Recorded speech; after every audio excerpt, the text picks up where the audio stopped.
여러분, 여기가 어딜까요? 일단 바다 먼저 보여드릴게요.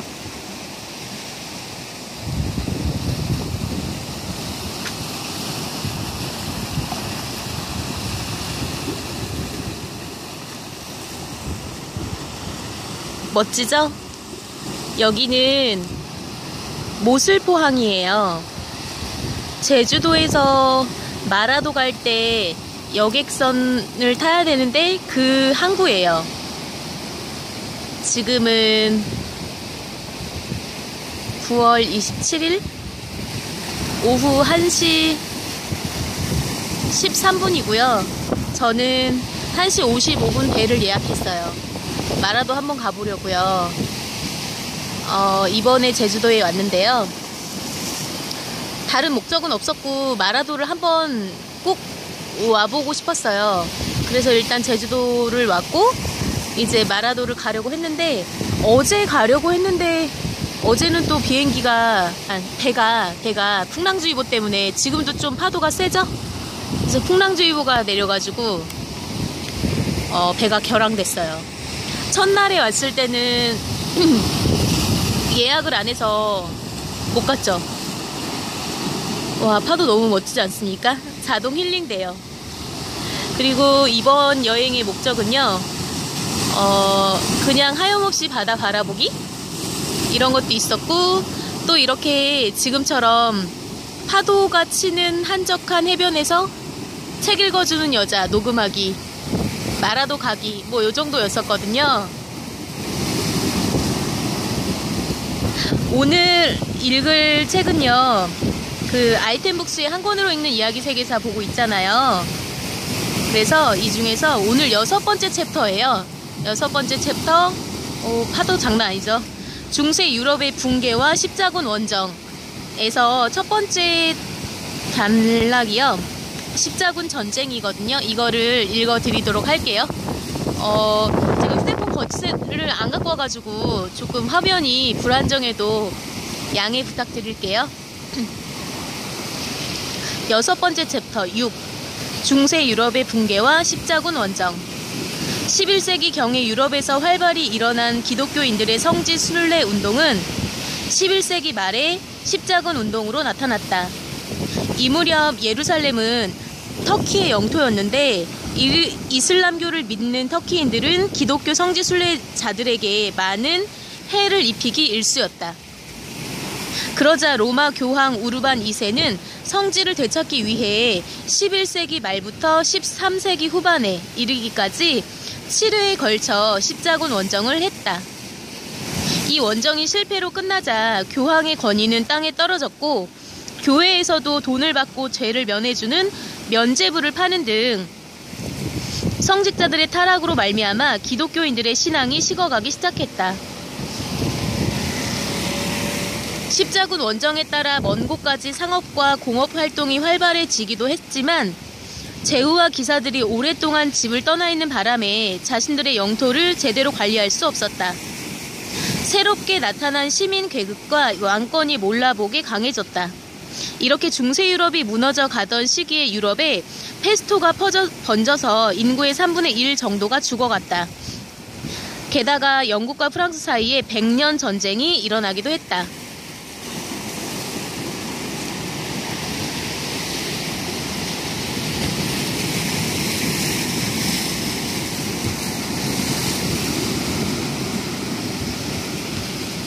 영국 에드워드 3세의 맏아들 흑태자와 프랑스의 잔다르크가 그들의 조국을 위해 용감히 싸웠으나 100년 전쟁으로 피해는 엄청났다. 또 영국에서는 랭커스터 집안과 요크 집안의 세력 다툼으로 장미전쟁이라는 잔인한 사륙전이 벌어지기도 했다.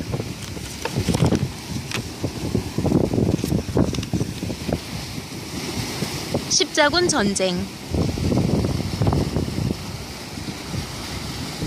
성지 순례자들. 봉건제도와 가톨릭 교회를 바탕으로 안정을 찾게 된 유럽은 넘치는 힘을 나라 밖으로 떨치기 시작했다. 그 첫 출발이 십자군 원정으로 예루살렘은 이 세상에 마련된 하나님의 성이라 믿었는데 예수가 태어나 살았던 도시이기 때문이다. 순례자들은 예수가 십자가에 못 박혀 죽은 골고다 언덕에 올라가 기도를 드리고 종려나무 잎을 기념으로 가져와 그것을 이웃들에게 내보이면서 예루살렘 성지 순례의 이야기를 들려주곤 했다. 유럽의 서북쪽 지방에 사는 사람들에게는 예루살렘이 까마득하게 먼 곳이었기 때문에 그곳까지 가려면 몇 달씩 걸리는 고된 여행이 됐다. 그럼에도 예루살렘을 찾는 순례자의 발길은 그치지 않았다. 이 무렵 예루살렘은 터키에 딸려 있었는데 터키인들은 마호메트가 퍼뜨린 이슬람교를 믿고 있었다. 따라서 그들의 처지에서 보면 예루살렘을 찾아오는 기독교의 성지 순례자들은 이교도에 지나지 않았다. 터키인들은 날이 갈수록 불어나는 기독교의 성지 순례자들에게 위협을 느끼고 차차 그들을 억누르기 시작했으므로 두 종교의 신자들 사이에 잦은 충돌이 일어났다. 성지 순례를 마치고 돌아온 기독교인들도 이런 사실을 로마 교황인 우르반 2세에게 보고했고 교황은 순례자들의 보고를 받고 크게 화를 냈다. 교황은 예루살렘이 이교도들의 세계 안에 있다는 사실에 불만을 느끼고 있는 터에 순례자들이 이교도들에게 시달리고 있다면 그 보고만 있을 수는 없다고 생각했다.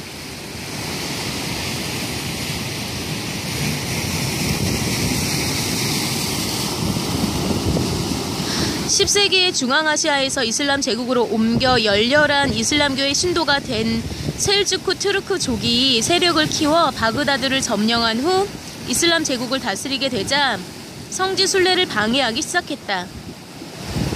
위협을 느낀 동로마 제국이 그들을 공격했으나 크게 패하자 동로마 제국의 알렉시우스 1세는 교황인 우르반 2세에게 도움을 청했다. 이때 교황의 권위를 한층 높이려고 노력하고 있던 교황은 도움 요청을 받자 셀주크 투르크족을 공격해 예루살렘 성지를 되찾고 비잔틴 교회와 로마 카톨릭 교회를 합칠 수 있는 좋은 기회라고 여겼다. 그리하여 1095년 11월에 프랑스 중부에 있는 클레르몽에서 종교회의를 열고 각국 공동으로 성지 회복 사업에 나설 것을 호소하여 십자군이 일어나게 되었다. 제1차 십자군 원정. 십자군 원정은 11세기 말인 1096년부터 7회에 걸쳐 계속되었다. 우르반 2세는 가장 뛰어난 기사들로 십자군을 구성할 생각이었으나 십자군이 되려고 하는 사람들 중에는 신앙심이 깊은 농민들이 제일 많았다. 십자군들은 지리를 배운 적도 없었고 지도도 없던 시대여서 예루살렘이 어디에 붙어 있는지조차 몰랐다. 십자군은 1096년에 떠나기로 되어 있었는데 떠나면 오랫동안 돌아오지 못할 것이라고 생각한 사람들은 그들의 재산을 모두 팔아버리고 모든 것은 하나님이 마련해주고 길을 이끌어줄 것이라고 믿고 먼저 떠났다.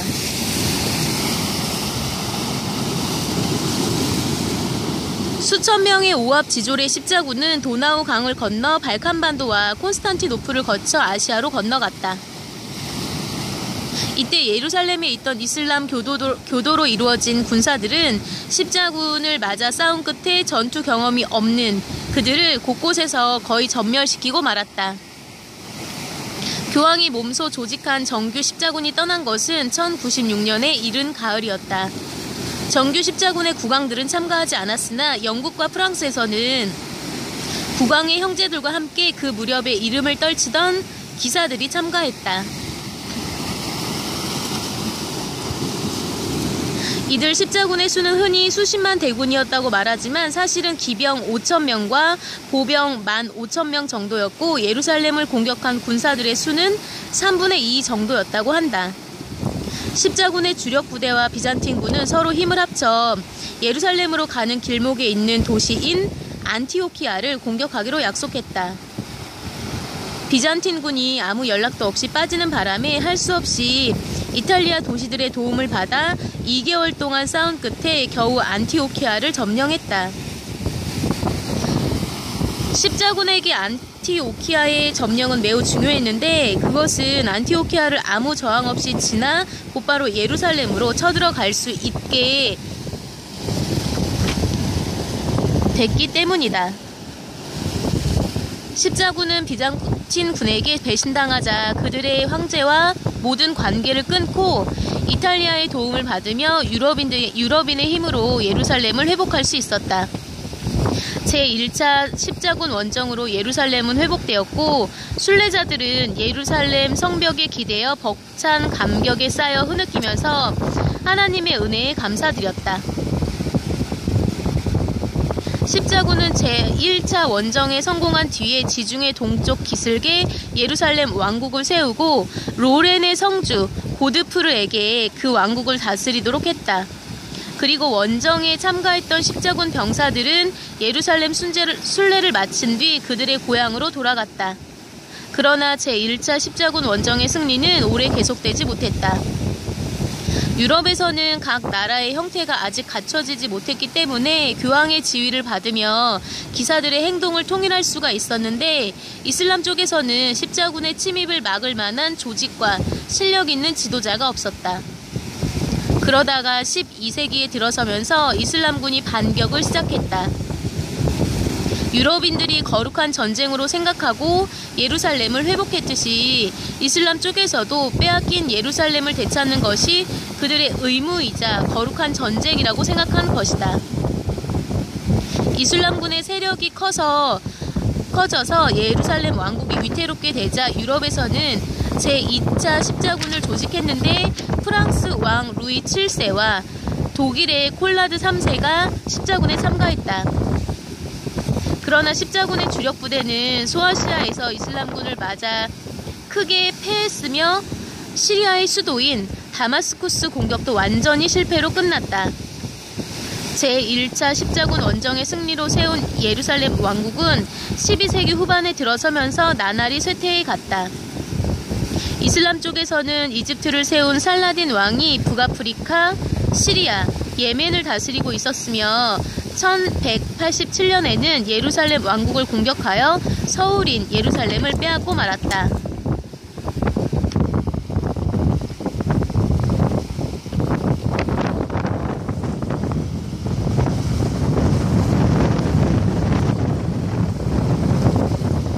영국 왕 리처드 1세. 예루살렘을 살라딘이 이끄는 이슬람군이 빼앗았다는 소식을 들은 유럽은 크나큰 충격에 휩싸였다. 서둘러 제3차 십자군이 조직되고 영국 왕 리처드 1세를 비롯해 프랑스 왕 필립과 신성 로마 제국의 황제 프리드리히 1세가 참가했다. 프리드리히 1세는 황제에 오르자 덴마크, 폴란드, 헝가리 등을 굴복시키고 이탈리아에도 진출했는데 그의 꿈은 강력한 신성 로마 제국 건설이었다. 그러나 프리드리히 1세는 꿈을 완전히 이루지 못한 채 일생을 끝내야 했다. 그 무렵 영국과 프랑스는 프랑스 안에 있는 영토인 노르망디 문제로 다투고 있었으므로 두 나라의 십자군의 출발이 늦어졌다. 그러자 프리드리히 1세가 십자군을 이끌고 먼저 떠나 소아시아에서 강을 건너다 실수해 물에 빠져 죽고 말았던 것이다. 이 소식을 들은 리처드 1세는 애통해하면서 출발을 서둘러 용감한 기사를 모았고 프랑스의 영국 영토인 노르망디와 브레타뉴 지방을 돌아다니며 십자군에 참가하기를 희망하는 용사들을 모았다. 이렇게 하여 1191년 리처드 1세는 100척의 배에 4,000명의 기사와 4,000명의 군사를 싣고 떠났다. 필립도 50척의 배에 군사를 싣고 같은 날에 떠났는데 지중해 동쪽에 이르렀을 때 폭풍을 만나 고생했지만 무사히 시리아 해안에 다다랐다. 그러나 리처드 1세가 이끄는 100척의 배들은 폭풍을 피해 키프로스 섬에 이르렀다. 키프로스 섬에서 폭풍을 피한 영국 원정군은 다시 항해를 시작해 그해 6월에 시리아 해안의 아크레 항구에 다다랐다.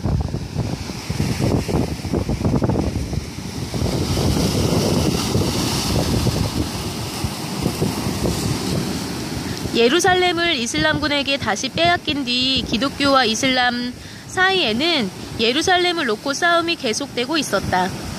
이때 프랑스 원정군은 영국의 원정군보다 한 발 앞서 아크레를 공격했으나 쉽게 점령할 수가 없어 장기전을 펼치고 있었다.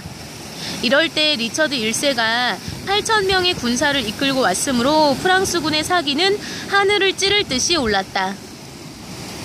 리처드 1세의 용맹은 이미 널리 알려져 있었기 때문에 살라딘이 이끄는 이슬람군도 은근히 겁을 먹고 있었으며 영국군은 진격을 계속해 아크레를 공격했다. 영국군은 아크레의 성 위에서 비오듯이 쏟아지는 돌과 불화살을 속을 뚫고 앞을 다투어 성 안으로 쳐들어가서 이슬람군을 쳐부수고 성을 빼앗았다.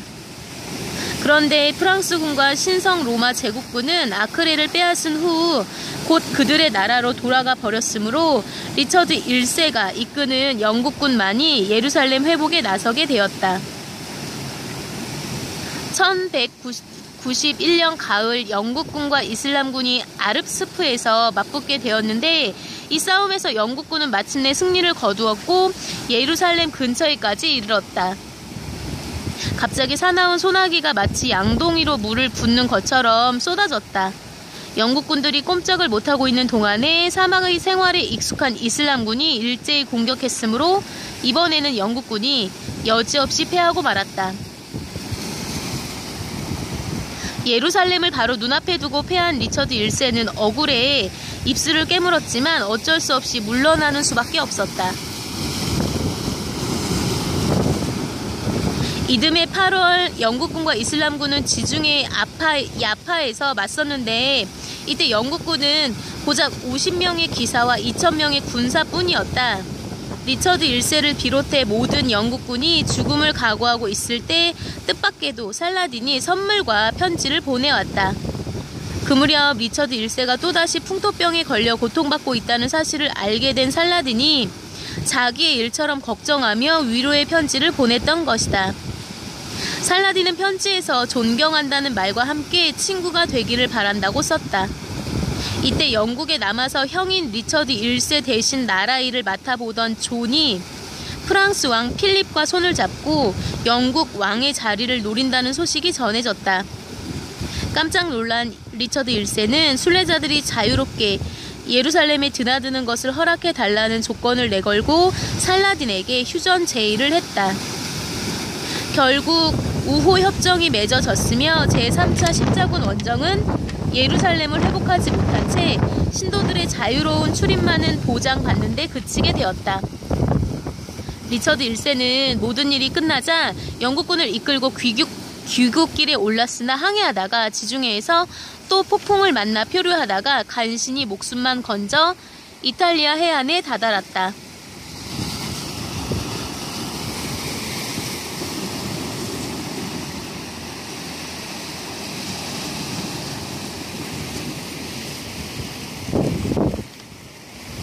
그는 자신의 정체를 속이고 귀국하기 위해 순례자의 차림으로 오스트리아로 갔으나 그 전부터 리처드 1세를 미워하고 있는 오스트리아 왕에게 들켜 감옥에 갇히게 되었다.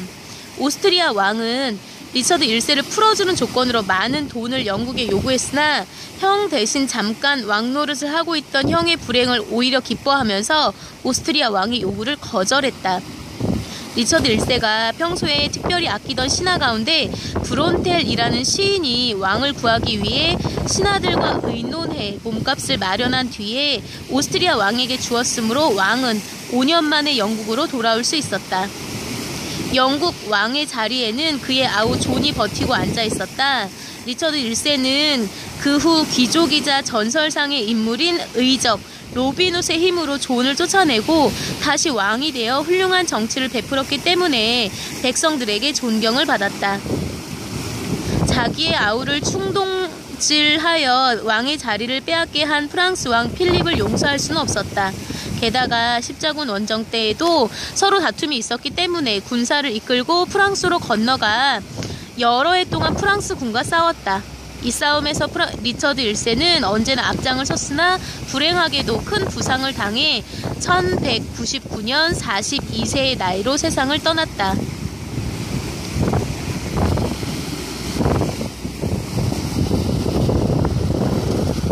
라틴 제국의 성립. 제2차와 제3차 십자군 원정이 끝난 후 로마 교황 이노센트 3세는 제4차 십자군 원정으로 예루살렘을 회복하자고 유럽 각국의 국왕에게 호소했다. 그러나 국왕들은 교황의 호소를 못 들은 척했고 볼드윈을 비롯한 북프랑스의 기사들만이 참전하게 됐다. 교황은 제4차 십자군을 일으켜서 예루살렘 회복과 함께 이집트를 공격해 이슬람 세력을 내쫓으려 하였다. 그래서 기사 4,500명과 말 4,500필, 보병 2만 명, 식량 9개월분을 베네치아가 수송해 주기로 하고 계약까지 했었다. 실제로 모은 기사나 말, 군사, 식량은 절반도 되지 않은 데다가 베네치아에게 지불해야 할 수송비도 마련하지 못했다. 또 나머지 병력과 수송 비용을 마련하기 위해 기다리다가 점점 빚만 불어나고 있었다. 이렇게 십자군이 어려움에 처하자 베네치아 상인들이 한 가지 해결책을 내놓았다. 그것은 헝가리인들이 차지한 아드리아 해안의 기독교 도시인 자라를 되찾아주면 모든 것을 따지지 않겠다는 것이었다. 어려움에서 벗어나려고 애쓰던 십자군은 그들의 요구를 받아들일 수밖에 없었는데 이 사실을 알게 된 교황은 자신과 십자군을 파문시켜버리는 엉뚱한 행동을 했다. 비록 교황과 파문을 당했으나 십자군은 어렵지 않게 자라시를 빼앗고 그곳에서 겨울을 보냈다. 그런데 또다시 십자군의 탈선을 부추기는 일이 일어났다. 동로마에서 쫓겨나 유럽으로 망명한 아이작 2세와 그의 아들 알렉시우스 4세가 콘스탄티노플을 빼앗아 자신들의 황제의 자리에 앉게 해주면 십자군이 베네치아에 진 빚을 모두 갚아주겠다는 것이었다.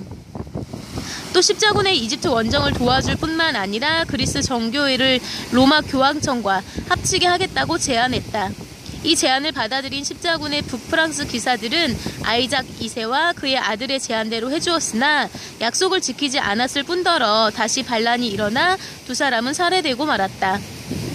1204년 치열한 싸움 끝에 콘스탄티노플을 차지한 십자군과 그들을 배에 싣고 온 베네치아인들은 빼앗은 재물을 나누어 가졌고 제3차 십자군 원정 때 참가해 크게 활약했던 볼드윈을 황제로 삼아 라틴 제국을 세우게 되었다. 이 라틴 제국은 볼드윈 초대 황제로부터 6대 황제에 걸친 58년 만에 망했다.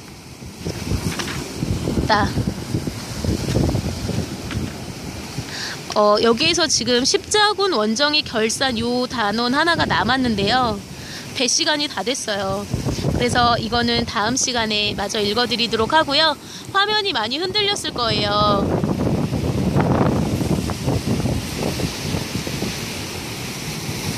리처드 1세는 42세 때 죽음을 맞이했네요. 전장에서. Y뉴스 외전 책 읽어주는 여자 나디아입니다. 오늘의 희망 메시지는요. 지금이 가장 중요하다입니다. 과거는 지금의 나를 만들었고 지금은 내일의 나를 만들겠죠? 가장 중요한 건 지금 이 순간 여러분이 숨 쉬고 있는 이 순간이 아닐까 해요. Y뉴스 외전 책 읽어주는 여자 41번째 시간은 여기까지예요. 42번째 시간에 먼저 가서 기다리고 있을게요. 기억하세요. 여러분은 아주 특별합니다.